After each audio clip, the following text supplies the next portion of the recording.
Progress Report 11. April 21st. Still didn't go into the factory. I told Mrs. Flynn, my landlady, to call and tell Mr. Donegan I was sick. Mrs. Flynn looks at me very funny lately, like she's scared of me. I think it's a good thing about finding out how everybody laughs at me. I thought about it a lot. It's because I'm so dumb, and I don't even know when I'm doing something dumb. People think it's funny when a dumb person can't do things the same way they can. Anyway, now I know I'm getting smarter every day. I know punctuation, and I can spell good. I like to look up all the hard words in the dictionary, and I remember them. I'm reading a lot now, and Miss Kinnian says I read very fast. Sometimes I even understand what I'm reading about, and it stays in my mind. There are times when I can close my eyes and think of a page, and it all comes back like a picture. Besides history, geography, and arithmetic, Miss Kinnian said I should start to learn a few foreign languages. Dr. Strauss gave me some more tapes to play while I sleep. I still don't understand how that conscious and unconscious mind works, but Dr. Strauss says not to worry yet. He asked me to promise that when I start learning college subjects next week, I wouldn't read any books on psychology. That is, until he gives me permission.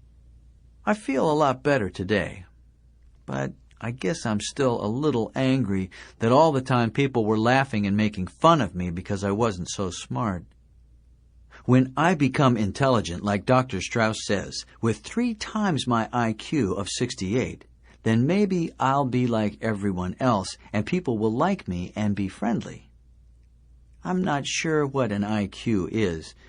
Dr. Niemer said it was something that measured how intelligent you were, like a scale in the drugstore weighs pounds. But Dr. Strauss had a big argument with him and said an IQ didn't weigh intelligence at all. He said an IQ showed how much intelligence you could get, like the numbers on the outside of a measuring cup. You still had to fill the cup up with stuff. Then, when I asked Bert, who gives me my intelligence tests and works with Algernon, he said that both of them were wrong. Only I had to promise not to tell them he said so. Bert says that the IQ measures a lot of different things, including some of the things you learned already, and it really isn't any good at all. So I still don't know what IQ is, except that mine is going to be over 200 soon. I didn't want to say anything, but I don't see how, if they don't know what it is or where it is, I don't see how they know how much of it you've got. Dr. Niemer says I have to take a Rorschach test tomorrow. I wonder what that is. April 22nd. I found out what a Rorschach is. It's the test I took before the operation. The one with the ink blots on it was the same one. I was scared to death of those ink blots. I knew he was going to ask me to find the pictures, and I knew I wouldn't be able to. I was thinking to myself, if only there was some way of knowing what kind of pictures were hidden there. Maybe there weren't any pictures at all. Maybe it was just a trick to see if I was dumb enough to look for something that wasn't there. Just thinking about that made me sore at him. "All right, Charlie," he said. "You've seen these cards before, remember?" Of course I remember. The way I said it, he knew I was angry, and he looked surprised. "Yes, of course. Now I want you to look at this one. What might this be? What do you see on this card?" People see all sorts of things in these ink blots. Tell me what it might be for you, what it makes you think of. I was shocked. That wasn't what I had expected him to say at all. "You mean there are no pictures hidden in those ink blots?" He frowned and took off his glasses. "What?" "Pictures hidden in the ink blots. Last time you told me that everyone could see them, and you wanted me to find them too." He explained to me that the last time he had used almost the exact same words he was using now. I didn't believe it. and I still have the suspicion that he misled me at the time just for the fun of it. Unless, I don't know anymore. Could I have been that feeble-minded? We went through the cards slowly. One of them looked like a pair of bats tugging at something. Another one looked like two men fencing with swords. I imagined all sorts of things. I guess I got carried away. But I didn't trust him anymore, and I kept turning them around and even looking on the back to see if there was anything there I was supposed to catch. While he was making his notes, I peeked out of the corner of my eye to read it. But it was all in code that looked like this: WF plus A, DDF minus AD original, WF minus A, SF plus object. The test still doesn't make sense to me. It seems to me that anyone could make up lies about things that they didn't really see. How could he know I wasn't making a fool of him by mentioning things that I didn't really imagine? Maybe I'll understand it when Dr. Strauss lets me read.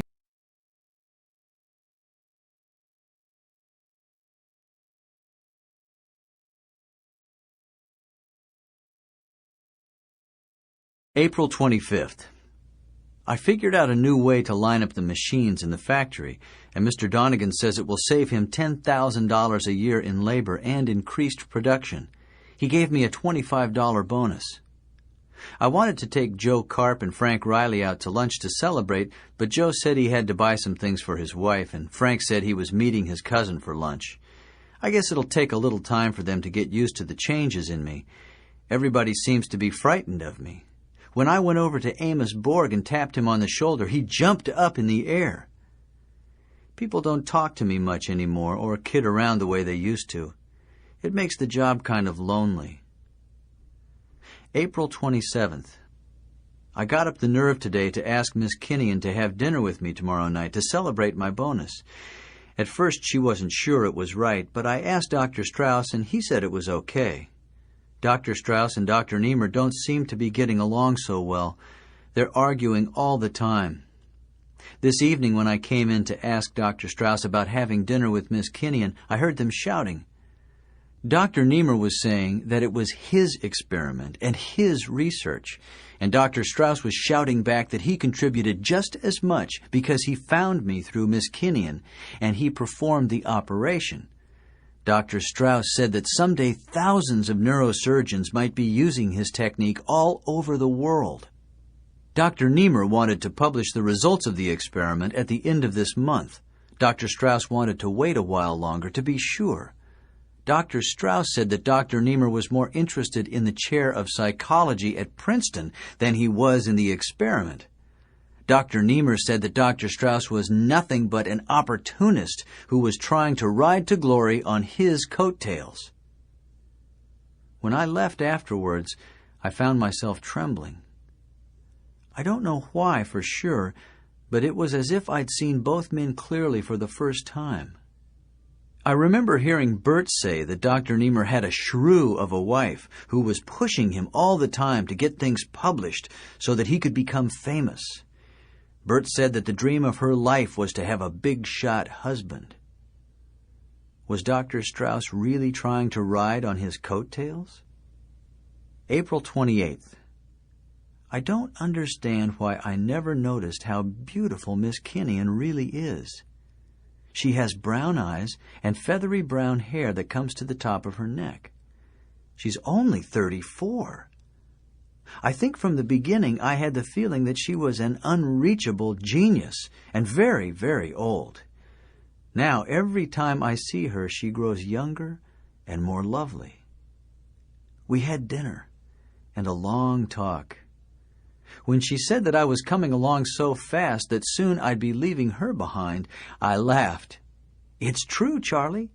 You're already a better reader than I am. You can read a whole page at a glance, while I can take in only a few lines at a time. And you remember every single thing you read. I'm lucky if I can recall the main thoughts and the general meaning. I don't feel intelligent. There are so many things I don't understand. She took out a cigarette and I lit it for her.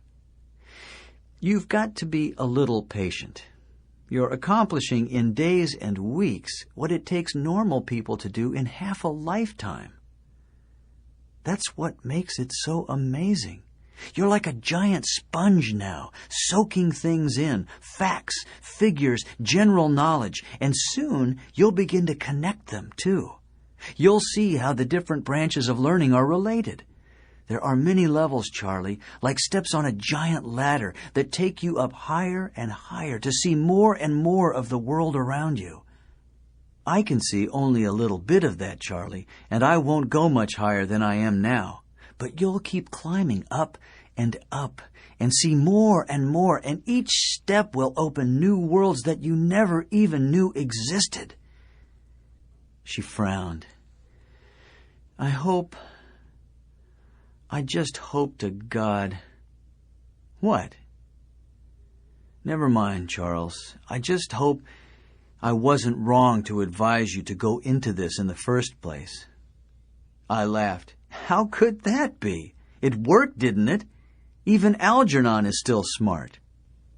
We sat there silently for a while, and I knew what she was thinking about as she watched me toying with the chain of my rabbit's foot and my keys.